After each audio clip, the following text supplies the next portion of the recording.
First of all, I want to thank you, NoNameCon organizers, for this wonderful opportunity. It's great to.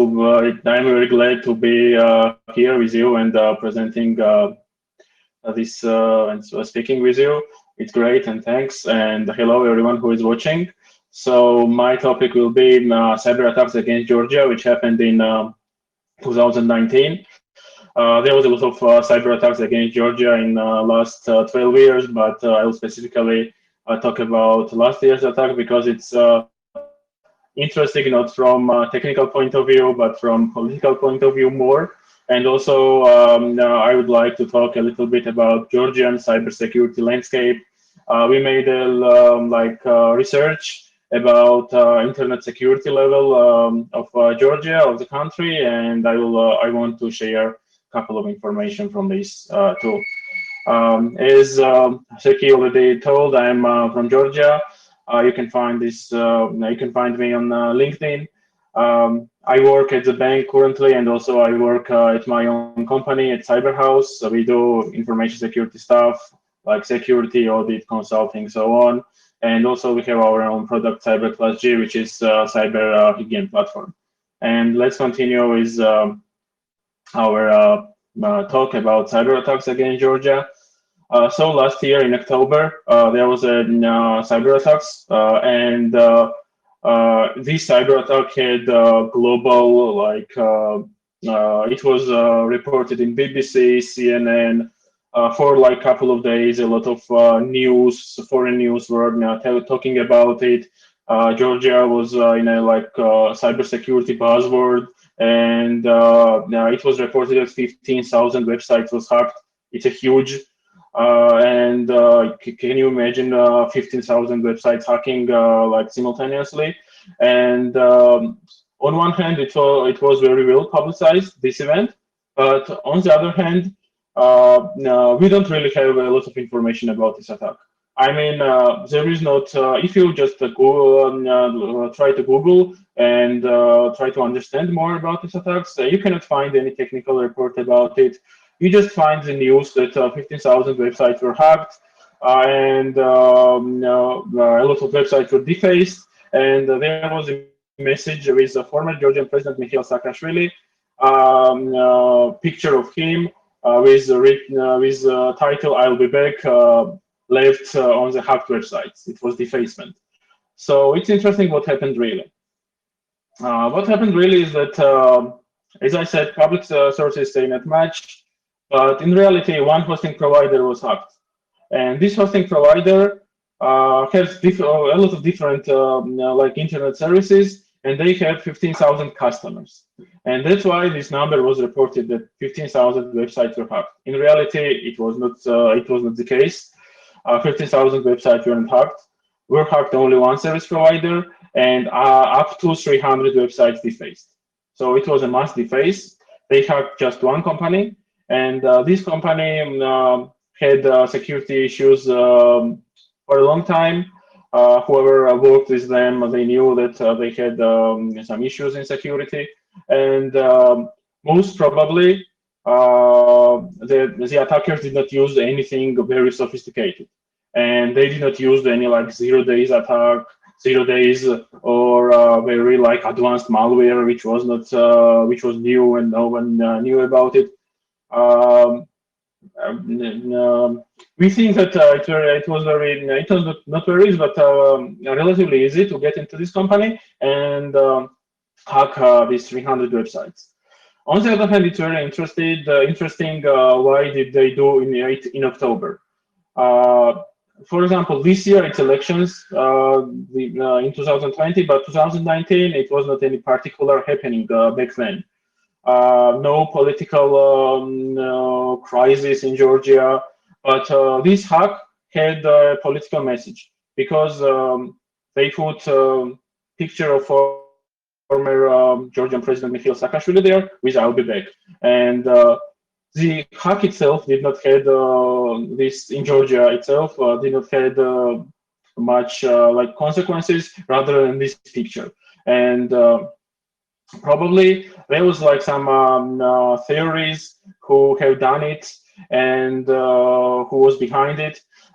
From information security perspective, the people who are in the field of information security, the most important thing from information and cybersecurity perspective back then in Georgia was that law on information security was introduced in the parliament.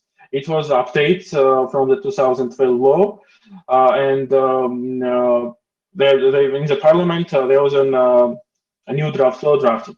So there was a theory that the government wanted this law to pass very much, and that's why they somehow organized this hacking and say that we have a very bad situation from cybersecurity point of view, and that's why we have to improve cybersecurity and give like Georgian security services a lot of power in cybersecurity field. But yeah, this was just a theory. No technical information or no technical clues were made public. Georgian police was involved in the investigation, but they did not give out any technical details. And also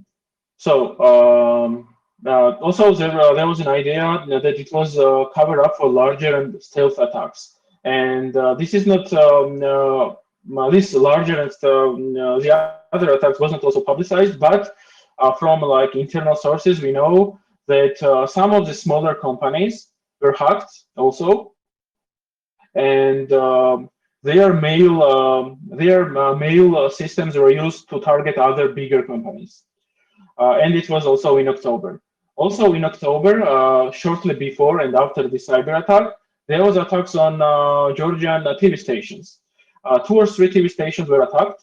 One TV station wasn't able to communicate to the public for several hours. Another TV station lost all the recordings which they made like in 2019, and they had like huge problems. On the other hand, these attacks on these TV broadcasters probably were like ransomware attack, generic ransomware attacks. There is no clue that it was organized by foreign force or someone, but still.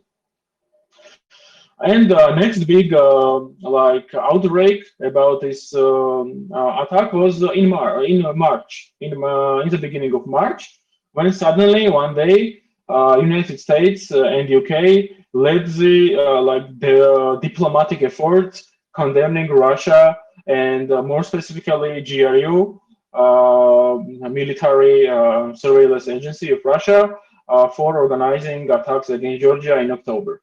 And UK National Cybersecurity Center said that they were almost certain that it was GRU. USA and other countries followed, like Norway, Czech Republic, Poland, Estonia, Lithuania, Netherlands, and so on and so on. Like at the same time, there was like 40 countries condemning Russia for the attacks. And at this point, we hope that there would be some kind of technical report, some kind of indication and like clues that it was really done by Russia, but nothing. So just countries condemning Russia and saying that it was organized by Russian guys. On the other hand, there are some unanswered questions which people involved in cybersecurity will definitely ask. For example, GRU is known for their very advanced malware and the advanced techniques and sophisticated techniques to attack. And why did they attack on this time in October 2019? Then no political pressure was there. I don't know. Nobody knows. People just have for the moment theories. So this attack was used like politically. It had political context, but there are still a lot of questions which need to be answered, and still no technical issues and no technical stuff to. No technical details about this attack.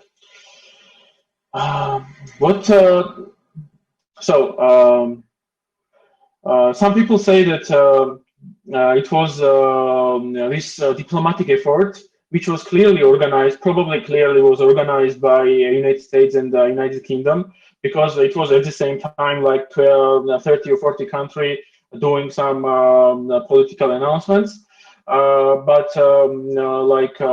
They said that it was used for deterrence against GRU and FSB. You know that Russia has a huge history in interfering elections of other countries. You know the story of American elections of 2016, and it's election year in Georgia this year, and it's election year in USA this year. So probably it was like this diplomatic effort was like deterrence step against Russia, not to warn them not to meddle with the U.S. elections or any other elections this year, which they love to do. And this also just confirms that cybersecurity is a hot international political issue. It's not like technical issue, but it's a political issue, cybersecurity.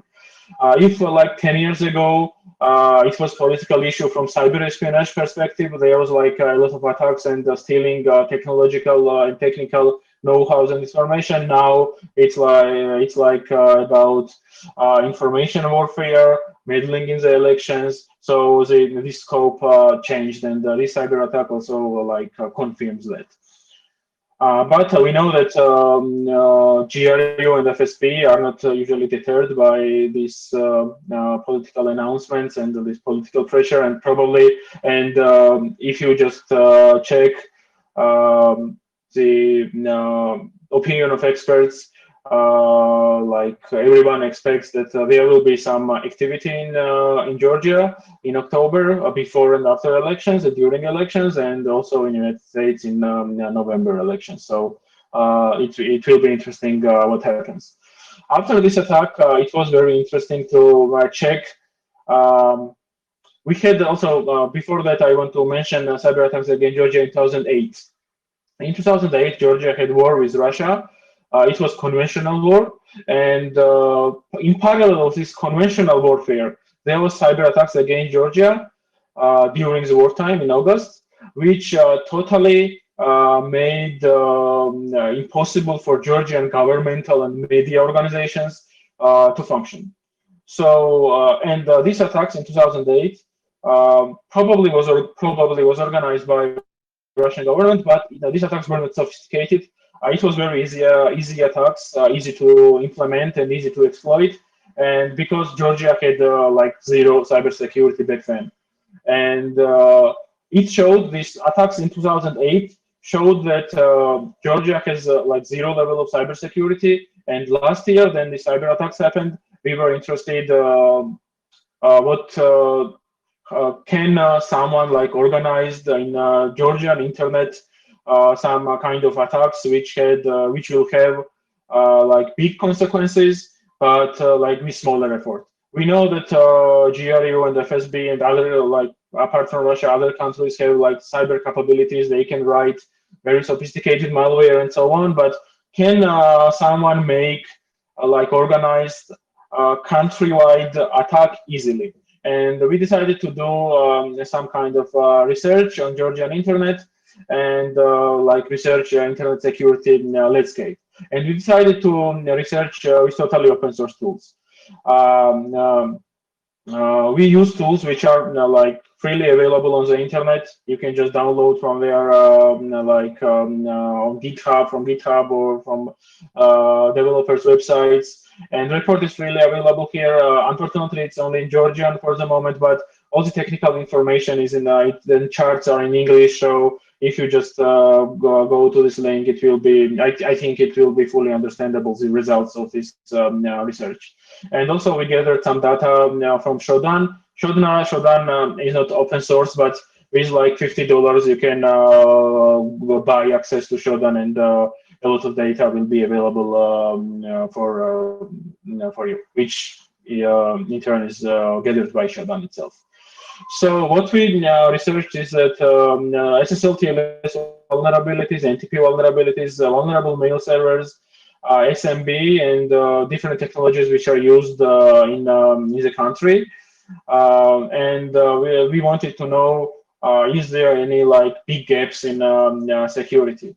And what we find is that I just bring just very shortly just a couple of findings. And 71 servers have had at least one SSL TLS vulnerability, and out of this 71, more than half had higher critical SSL TLS vulnerabilities. And I can imagine that in these servers are some very critical websites which have like governmental data, personal data, financial data, and you can imagine that with high critical SLTLS vulnerabilities, this data is like not easily accessible, but possible, fairly easily possible to gather this data from these websites. So it should be noted that it was a big improvement from 2018.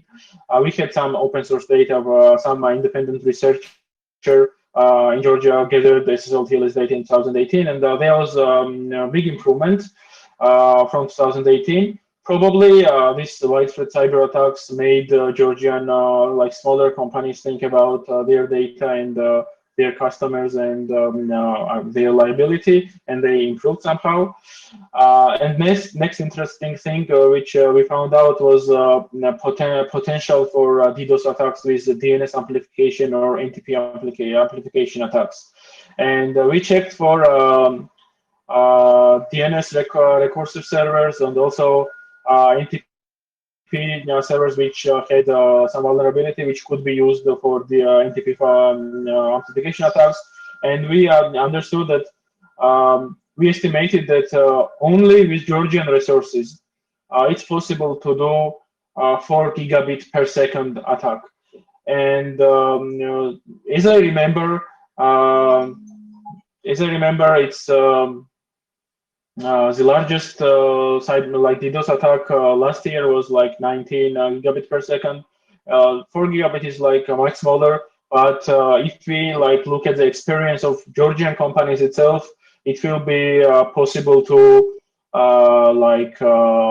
tear down any and like stop any services in Georgia, because Georgia is like a small country and we don't have this it's not very much developed this anti-DDoS or cloud like protections for against DDoS attacks. So this will be enough to attack even big Georgian companies.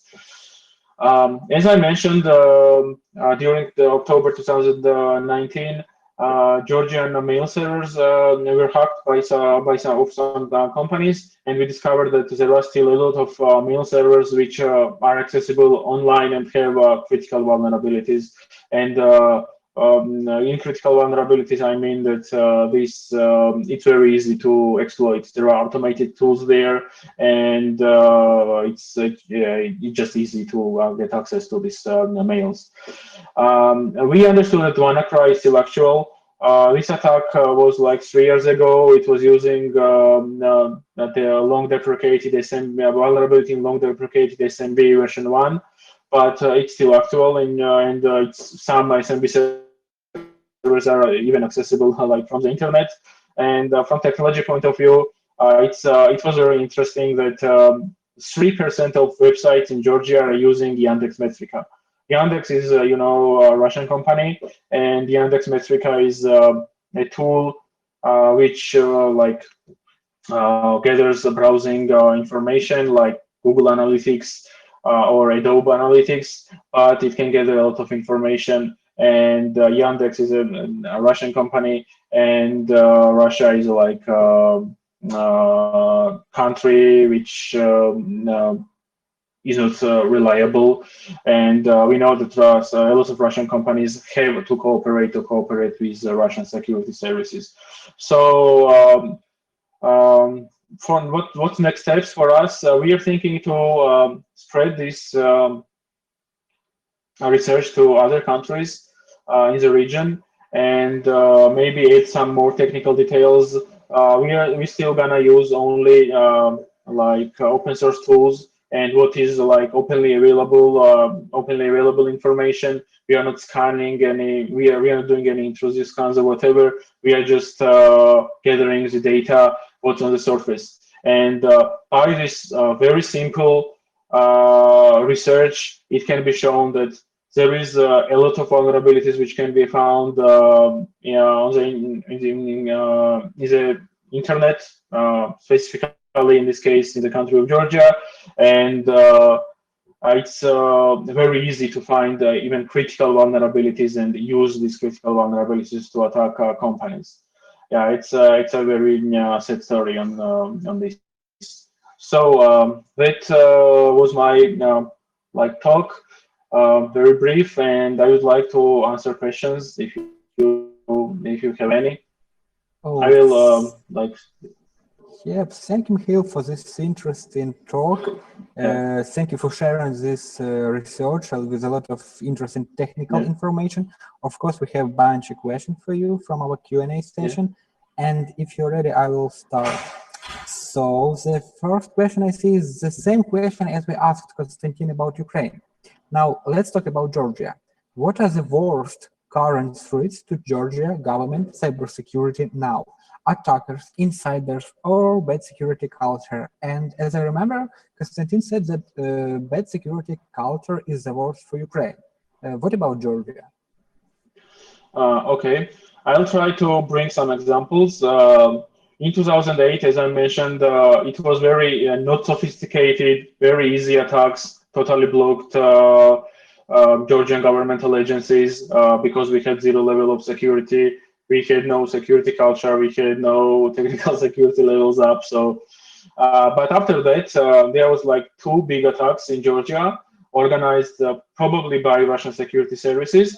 One was Gerobot, and ESET made report about this. You can find it on the internet. And another was APT28. APT28 is, as I remember, GRU APT, and they hacked into Georgian government, and they used several sophisticated techniques. In this case, the main culprit was that they got into governmental agencies by with phishing, with employee phishing. Then they used some zero-day attacks against operating system, against Microsoft Office, and then the lateral movement and blah blah blah and so on and so on. But the main culprit, I think, in the world, in every country, is lack of cyber. Like human is the still weakest link. On the other hand, if we like dwell on the experience of last year's attack, this like company hosting provider which was hacked hosted some websites, some governmental websites. And as I mentioned, this hosting provider had some security issues. Uh, Governmental agencies still decided to host their website with them, and they were very easily attacked.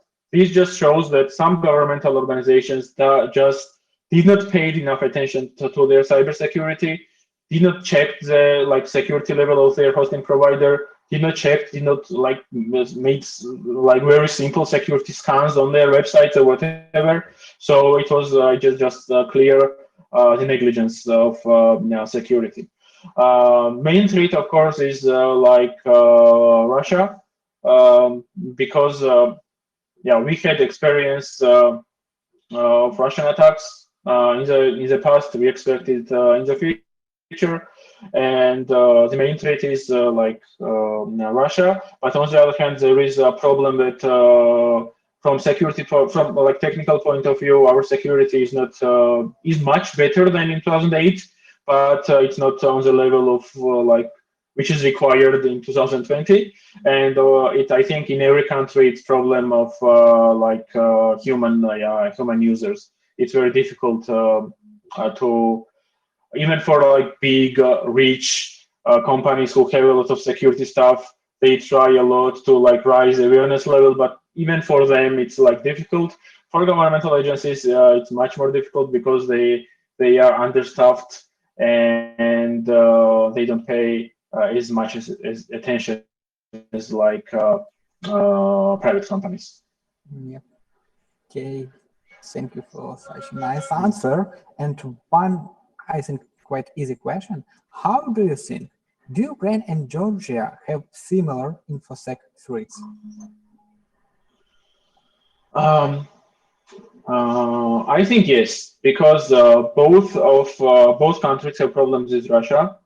So I think that that's a common denominator in this case, and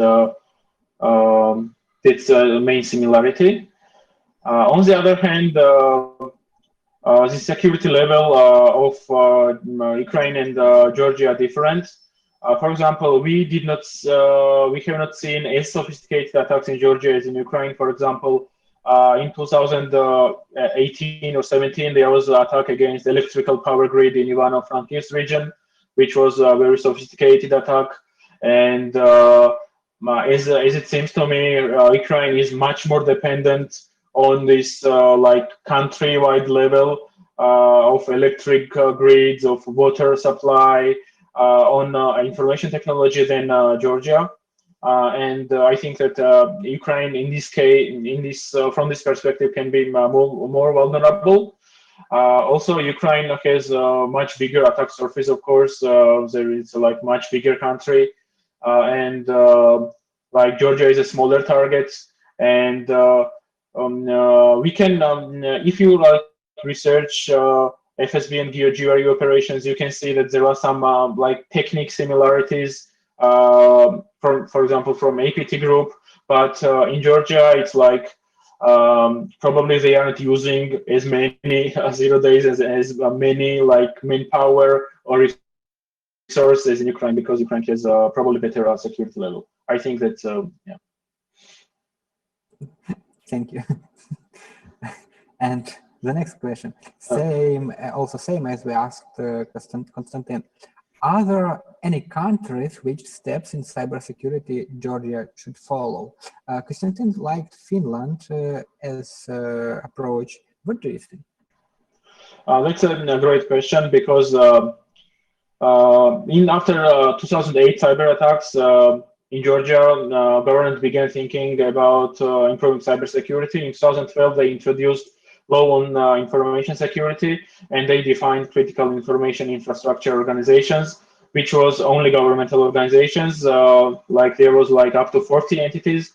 But after 8 years of this law, we can say that this law was failed, because by statistics, only like 6 organizations implemented its requirements and others did not.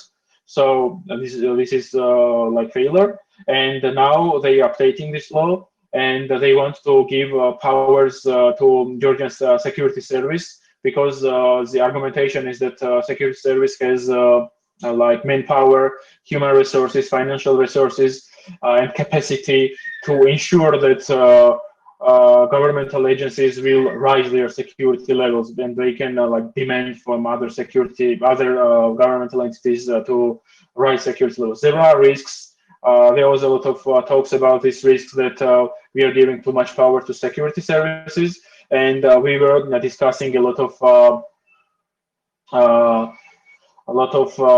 examples from other countries. I don't know Finland's example, to be honest. I know like examples from United States, UK, Poland, Estonia, Germany, and these countries of course have models which like takes into account the country specifics. But the main thing is that, for example, in the United States, there is one governmental organization, NIST, National Institute of Standards and Technologies, who sets the standards, and there are other organizations who enforce the standards, and also there is some organizations who do the audits. So this kind of differentiation of powers is, I think, critical. There should be one entity which sets the standards, another who enforces, and the third one who just does the audit. And I think that, and the Georgian law does not have this. and everything is done by will be done if this law will be enforced will be done by state security service, and which I think that isn't right, and it will not be effective also. Also in the UK, there is a GHCQ, which National Cybersecurity Center is a part of GHCQ, which is security service, but on the other hand, the security service is part of Ministry of Foreign Affairs. So there is a civil control and civil oversight over on these security services. So I think that the main point is that there should be some division of powers in cybersecurity regulation, and also there should be very clear civil oversight on whoever will be governing cybersecurity. Thank you for your long but interesting answer. Yeah. And let me choose the next question. It is a question from Konstantin Korsun, and okay. He asked, cyberhouse.je, is it a government agency or organization? No, it's private organization. Right. Okay. So the next one, do Georgia have something similar to our FRG activity? No, actually, FRG was, as I remember, volunteer, right? Volunteer force. Yep. No, there is nothing in Georgia like this. We don't have. Okay, so next one, Mikheil, are you expecting any big attacks related to the upcoming elections in Georgia? From technical point of view, yes, we are expecting some kind of cyber activity. But as like last year showed, probably it's not necessary to do very sophisticated attacks to have big impact because of the security levels of the different organizations here. But on the other hand, we are expecting a lot of information warfare campaigns. I mean, campaigns in social media, in media which are controlled by some forces to disinformation campaigns, and it's for the moment it's going on even now, and we are expecting this to be very active before elections. And yes, we are expecting. I can say that we are expecting some cyber activity, cyber attacks. It will be logical continuation of last year. Okay. The next one. What is happening in security education in Georgia at university, schools, some courses? Actually, I graduated from Estonia because I graduated in 2012. Back then, there was nothing from cybersecurity point of view in Georgia, but now we don't have any bachelor's or master's in cybersecurity, but different universities have courses. I also taught some courses in different universities, like Introduction to Cybersecurity or Cybersecurity International Relations, and so we don't have one full program, but it's a popular topic now in Georgia, and universities try to include it and to have this offerings, the courses, separate courses. Yeah. Okay. Interesting mention in the chat that you pronounced Ivano-Frankivsk so perfectly. Okay. Do you know Ukrainian? No, I don't speak Ukrainian. But it was really nice. I'm still smiling. I'm still smiling, remembering that. Yeah. But the correct pronunciation is Stanislav. Did you know the original name? Original name of. Hey, Vlad, you're confusing our guests. So yeah, okay. I'm going away. I'm going away. This is very Ukrainian internal joke. Yeah. Okay. Yeah. So the question: do you have some center of trust for cooperation of government officers and cyber community? There is a OWASP charter in Tbilisi, which gathers once in a couple of months, and yes, this can be considered as some an informal forum. Also, National State of Georgia organizes cyber exercises, and in the cyber exercises, both governmental and governmental sector and private sector are both involved. Like they invite IT security people and cybersecurity people from different larger organizations. So they meet in this place. And yeah, mainly it's organized by CERT GovG, which are doing a lot of work. So a vast connecting people is beautiful. Yes, yeah. And let's talk about salaries. Is there a large difference in salaries for the commercial sector and government sector in Georgia? Yes, it's there is a lot of difference. Also, I must say that there is huge gap in human resources. For now, like everybody is looking for IT security people, and every big organizations. Some organizations have like 6, 7 people of them, but they need more. If you are like large organizations have a lot of cybersecurity like operations, so of course like private entities pay more than government, and that will be one of the challenges for governmental organizations to somehow find something else to get interesting people to work on. I myself worked for governmental organizations. Now I work in the private sector. So. Yeah, we understand it. Yeah. So, and one more specific question: what do you think the fall of drones in Georgia was also the result of cyber attack or the sale of source code? Fall of drones. Fall of drones.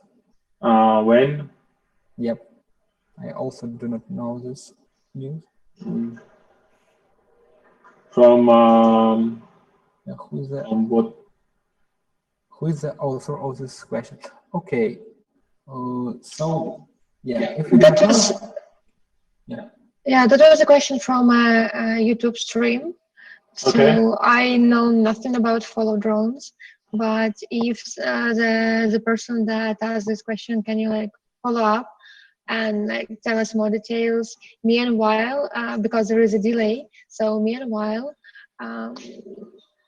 Mikheil, do you think that what is the often